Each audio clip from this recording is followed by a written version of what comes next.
Macmillan Audio presents The Fifth Column by Andrew Gross. Narrated for you by Edoardo Ballerini.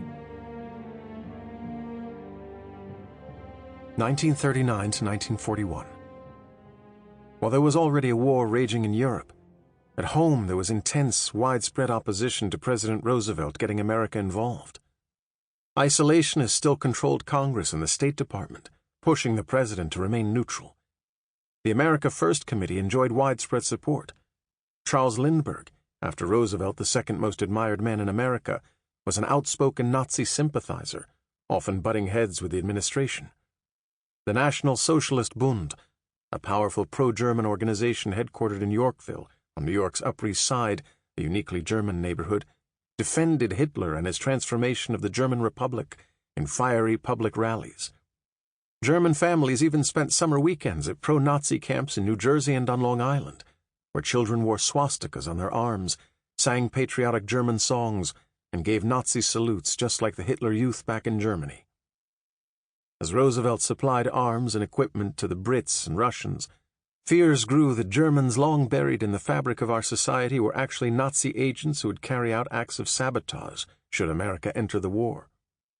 On one day alone in 1939, some 2,850 reports of suspected German espionage were reported to the FBI.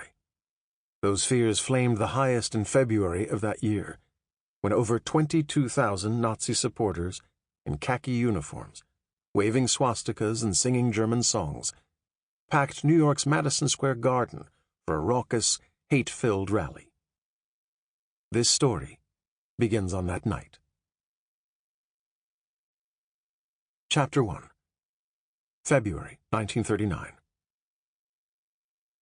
"Eli, just one more," I said to the man behind the bar, sliding my glass across to him. "The same. How about we think about calling it a night, Mr. Mossman?"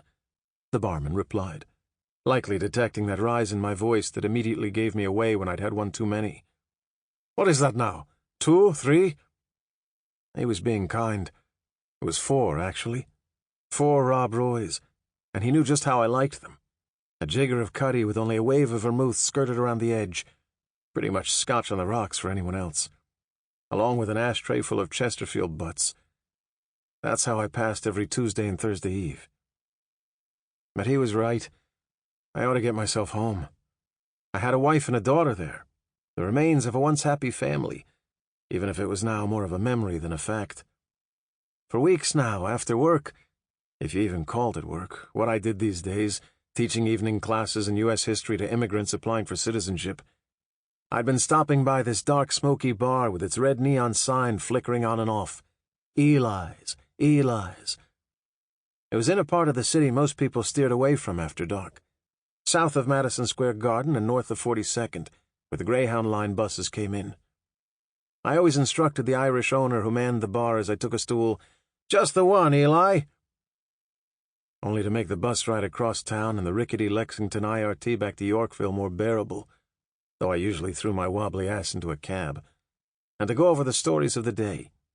The deteriorating situation in Europe, that madman Hitler threatening to take over the Sudetenland, the wave of America Firsters, and our own isolationist Congress seemingly closing their eyes to the looming danger there.